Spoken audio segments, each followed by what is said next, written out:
Acá nosotros a esto le llamamos señuelo. Ropi, rápala. ¡Rápala!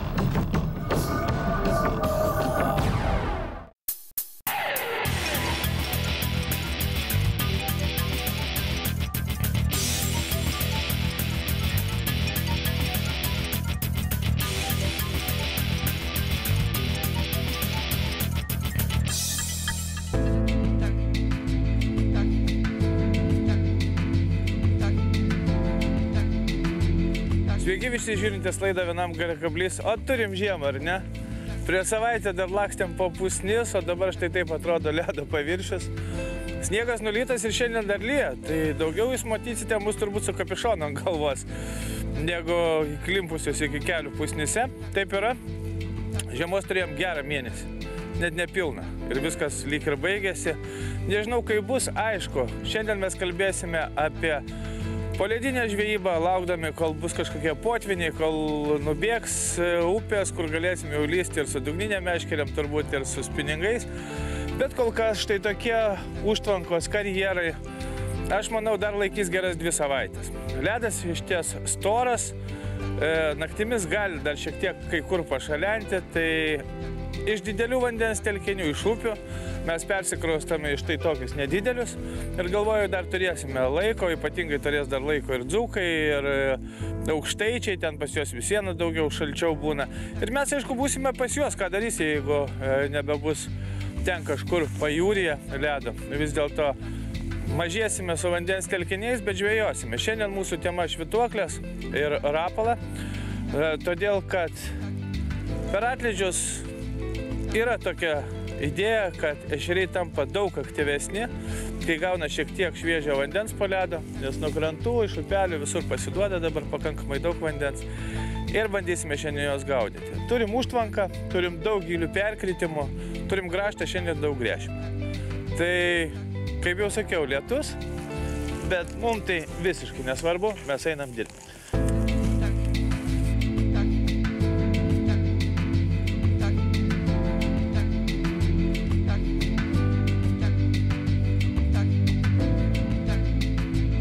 Žiema, galima drąsiai sakyti, buvo trumpa kaip šūvis ir iš tikrųjų tirpstantis ledas ir balas ant jo kelia neviltį. Nors, kaip matote, ledas iš tikrųjų dar storas. Tačiau norime priminti, kad dabar po lietų ir vėjus iš tikrųjų nėra ypatingai saugus. Todėl bent jau lipkite ant Tvenkinio ežero ledo tam rimtai pasiruošę ir galvodami apie savo saugumą.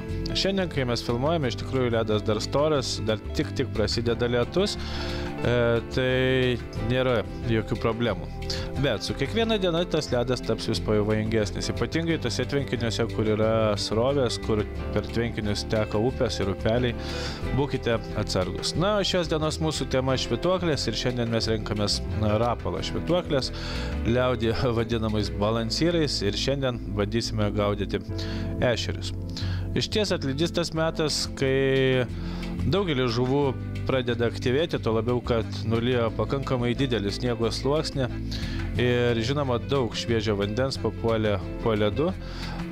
Būna taip, kad tokiu metu laiku žuvis būna aktyvios ir jas gaudyti išties būna malonu.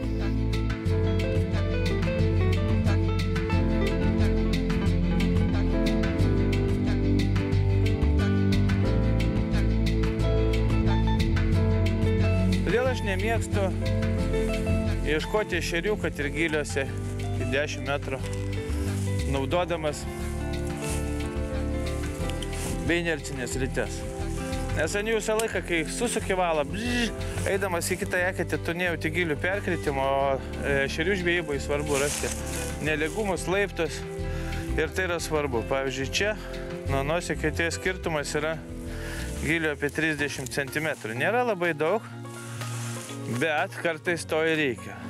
Iš principo sakau, gręšim, kol rasim ar perkritimas, ar ten, kur koncentruoti ešeriai. Na, toliau ką aš darau eketėj. Aš susirandu dugną, sargelis įsitęsia ir tada pradedu aktyviai štai taip daužyti, kad jaučiau, kad švytuoklė daužosi į dugną, tiesiog krenta, nieko nedarau, štai tokiais mostais bandau iš toli prikviesti ešerį. Tai yra, švytuoklė dirba kažkokiu nedidelio velnio principu. Ten buim į dugną dabar atsitrenkia, buim. Ir jeigu yra netoli ešerių, vis dėlto ešeriai yra smalsus, jie visą laiką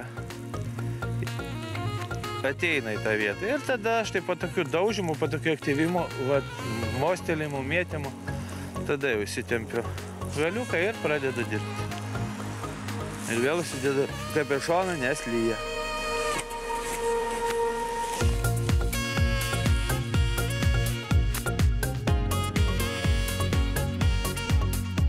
Mūsų mąstymas apie tai, kad žuvį įmanoma pagauti tokiu metų laiku ir lyjant pasiteisina, vis dėlto, kaip sakiau, gaudame žinomame vandens telkinyje. Ir ieškodami povandeninių kalniukų išbūdiname pirmuosius rytinius ešerius, jie pakankamai aktyvus. Tiesa, ne patys didžiausi, žinome, kad šitam vandens telkinyje iš tikrųjų yra monstrų ir, galbūt ne pats geriausias tas metas sausį meškerioti žuvis. Nors tas sausis dabar atrodo kaip kovas, bet vis dėlto šis vandens telkinys labai dosnus būdavo vasario pabaigoje prasidėjus atlydžiams. Tada ešeriai būna kur kas aktyvesni ir susibūrė į būrius, bet štai vienas kitas ir didesnis laimikis tik pradėjo žvejybą kelia džiugesį. Viskas tvarkoje, žvejyba vyksta ir štai tokios žuvis iš tikrųjų mus džiugina.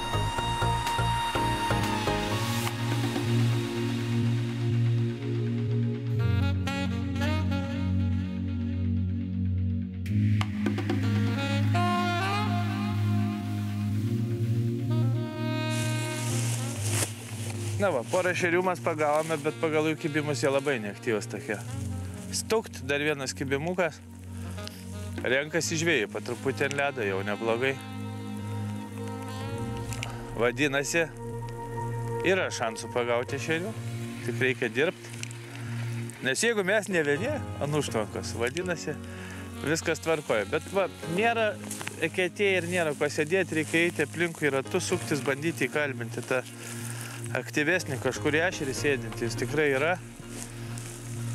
Atlydys čia šitoj užtvankoje tikrai vienas iš geresnių variantų gaudyti ešerius.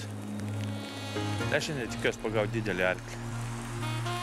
Nes čia yra tokių ir kilogramą sveriančių.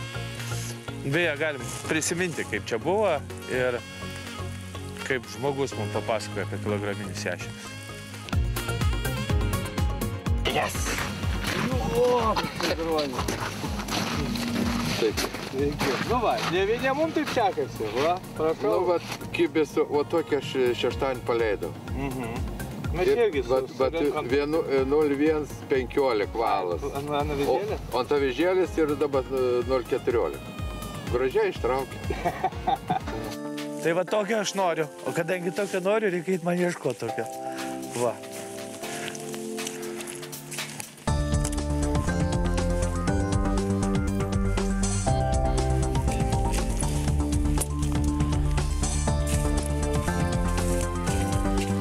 Su įrankiais, matote, aš ilgiausi pakankamai grubiai. Nėra čia ko terliotis. Plastikas nelūžtantis. Valas ne avižėlinis. Tokiam švytuokliam aš naudoju 1500 mm valą, kaip žiemai tai yra storas, nesipenantis valas. Daug laikantis, taip kad problemų su juo neturi būti. Kol kas 2 ešeriai. Va kaip gilis gražiai perkrito nuo tos eketės. Atrodo šalia, o skirtumas jau beveik 80 cm.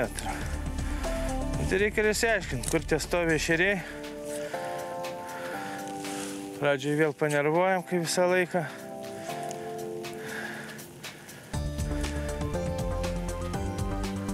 Opa, yra iš karto. Va, trečias. Idėja kokia, kad ant perkritimo ant kalniukų jie stovi. Visai neblogai.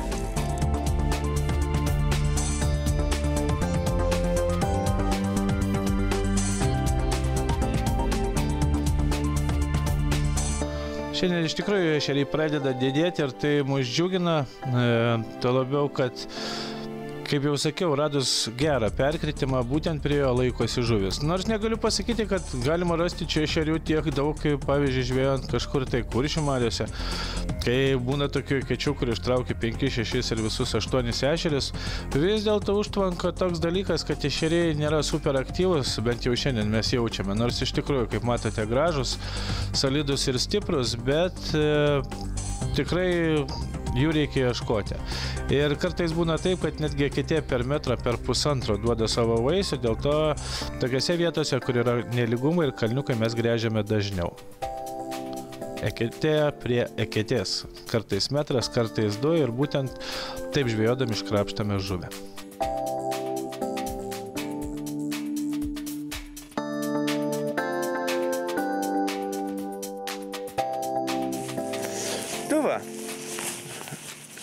Veikla yra, pasikeitus keletą švytuoklių.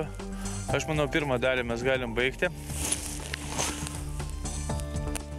Pati idėja gal šios dienos turbūt pabaigoje, bet smagu, kad mes atradom kažkokį tai nedidelį būrį ešerių. Mes su jais dirbam, bet čia labai įdomu būna. Gali taip, kad užsičiaups viskas visai dienai ir tada tik tai prasidės kibimas vakare. Tai mes naudojamės progą, jūs ilsėkitės, o mes bandysime toliau rasti tą mano didelį ešerį, ar ne? tą baisinį. Pirmos dalies pabaiga.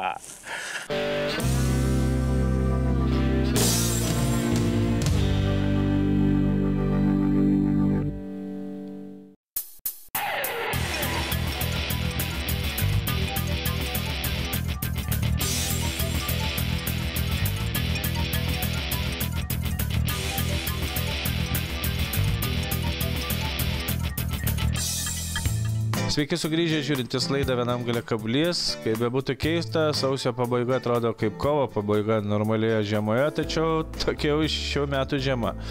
Globalinis sušilimas, manome, daro savo ir iš tikrųjų turėjome mėnesį gerą, labai gražios, šaltos žiemos su pusnimis, o šiandien mes žvejojame jau pavasariniu režimu.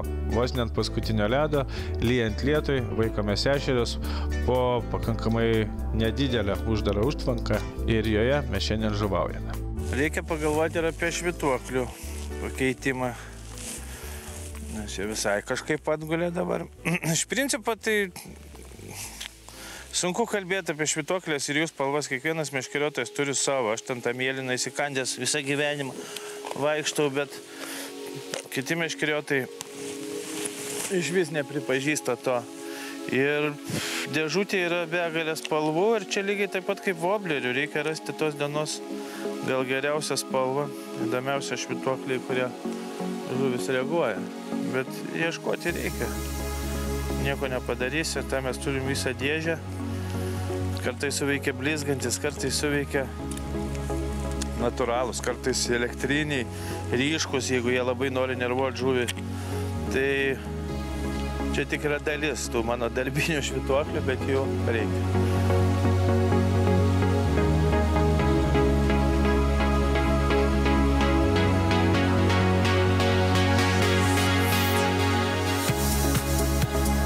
Lietus Lietuvoje, lyjant lietui kimbo ešeriai, žvejojant iš po ledo.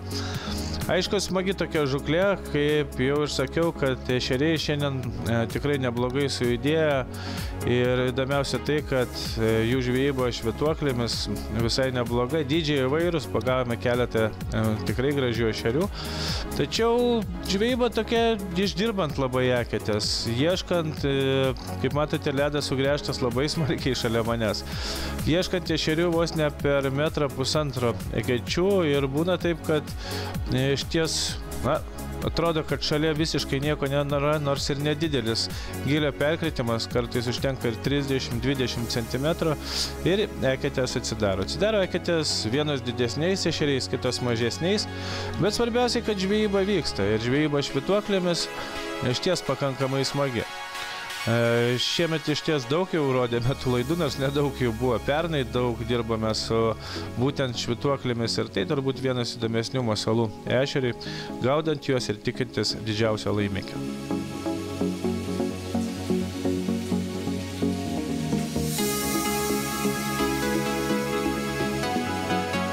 Šeriukų šiandien mes, aišku, visus paleidžiame. Tai gyvena jie laisvėje šioje užtvankoje ir toliau dauginasi, gyvena ir, aišku, dalina savo vaikus toliau mums miškeliautojams. Mes rankiojame 1-2 ešerius iš eketės. Ir tai yra normalu, aišku, galima rasti tą auksinę eketę, bet aš dabar dar šiek tiek antroji dalyje apie žuklės įrankius. Jau pirmoji įsiminiau, kad aš nemėgstu be inercinių ryčių.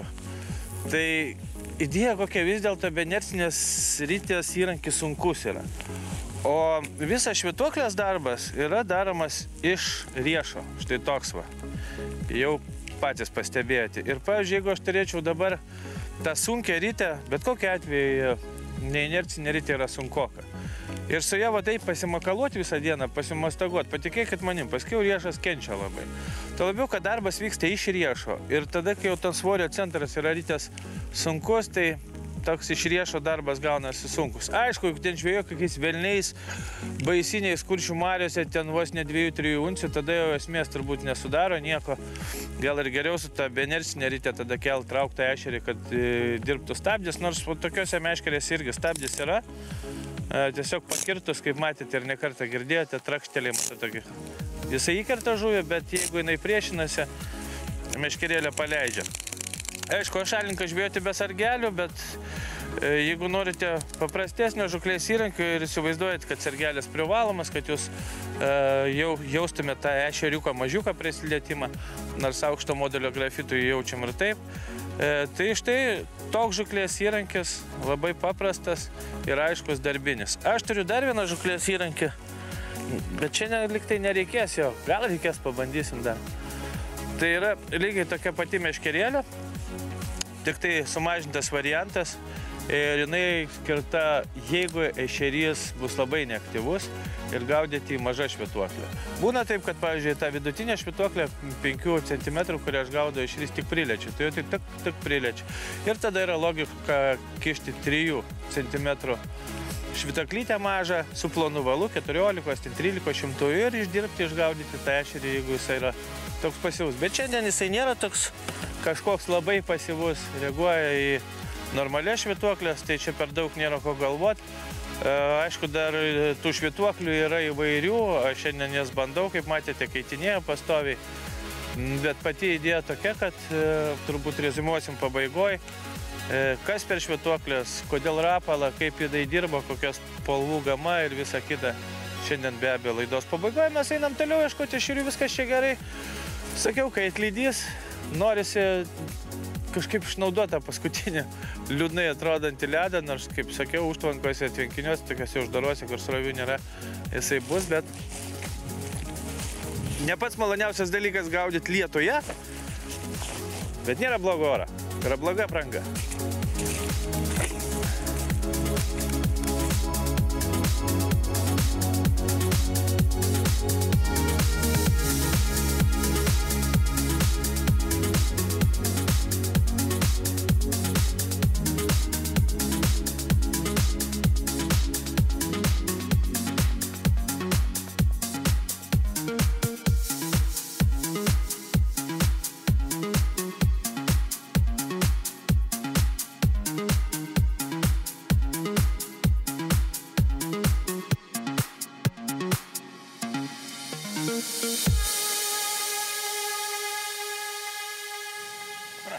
Iš principo viskas čia gerai.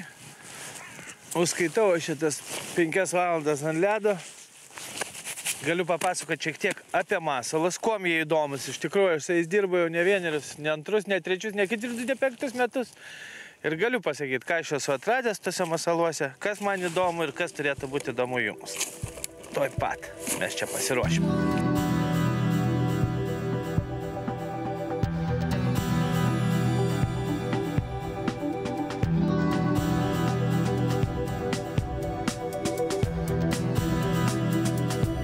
Tai va, jeigu kalbėti apie masalus, kokiais aš dirbu, tai yra jigging repai ir snap repai.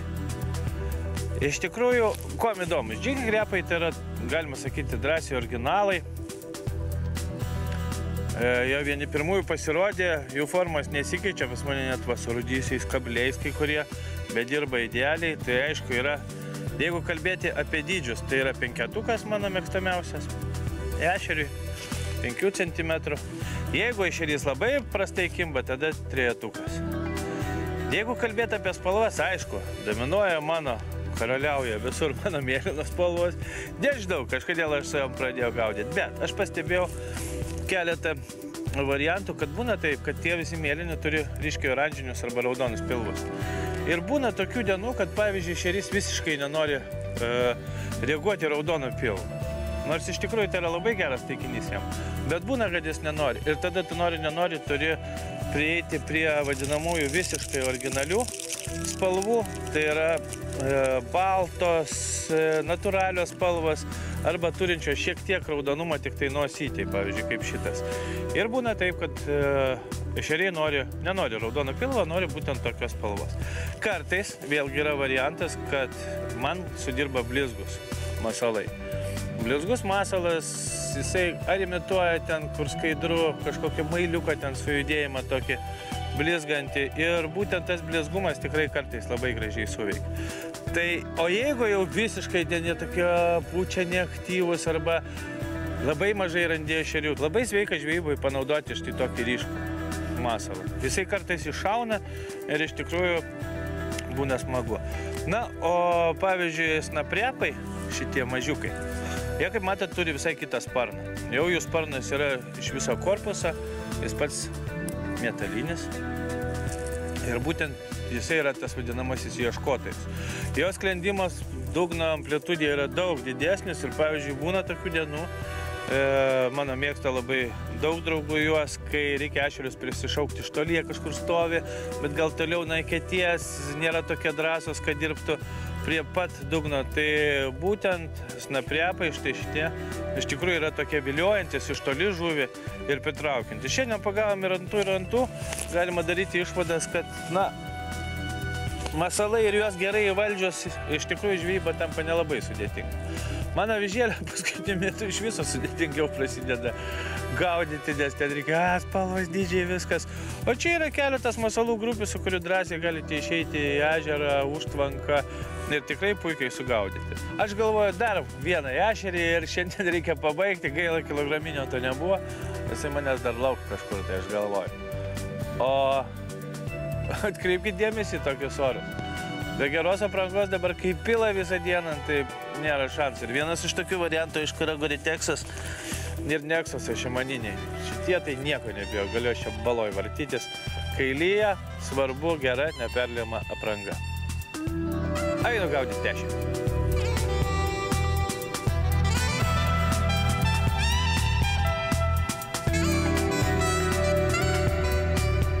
Paskutinis šios dienos akcentas, paskutinis ešerys pagautas stambesnė švytuoklė, snaprepo, apie kurį mes jau šiandien kalbėjome, kad tai taip pat puikus masalas ir šauklys ešerių iš toliau. Kągi šiandien mes pagavome 15 ešerių, daugelis jų buvo štai tokio pakankamai gražaus, įspūdingo dydžio. Ir paskutinė ledo žūklė tvenkinyje mes suskaitėme. Žinoma, ne paskutinė, dar būtinai rasime, kur įkišti savo avižėlę ar švytuoklę, bet tai gali būti jau paskutinį kartą savaitės. Tai mes šiandien baigėme savo gerų 6 valandų pasivaikščiojimą ant ledo. Viskas gerai. Laimika, neturim ką parodyti, nežuvį paleidom. Čia ne Danės ešeriai, kurie ateina iš Kuršių marių. Čia vietiniai, laivietiniai gyvena, dauginasi šitoj užtvankoj. Laivų būna vis daugiau ir daugiau. O aš ką linkiu, aš nežinau, ką palinkėti. Dar tikrai kitą savaitę ant ledo, po to žiūrėsim, gal šiltai namuose ruošiamės pavasariniam žuklėm vasario mėnesį. Ir būkit labai atsargus. Dar kartą noriu priminti visiems apie nagus, kurios aš turiu ant kaklo visada, nes maža ką, koks vandens telkinys, kažkur srovelė, kažkur raketė, sena paplauta, tikrai neverta bandyti įsimaudyti, skęsti ir visa kita. Tai šitie vadinamieji nagai privalomi. O šiandien tiek, susitiksim lygiai po savaitės, nei žvyno, nei uodegos. Žiema trumpa kaip šūvis.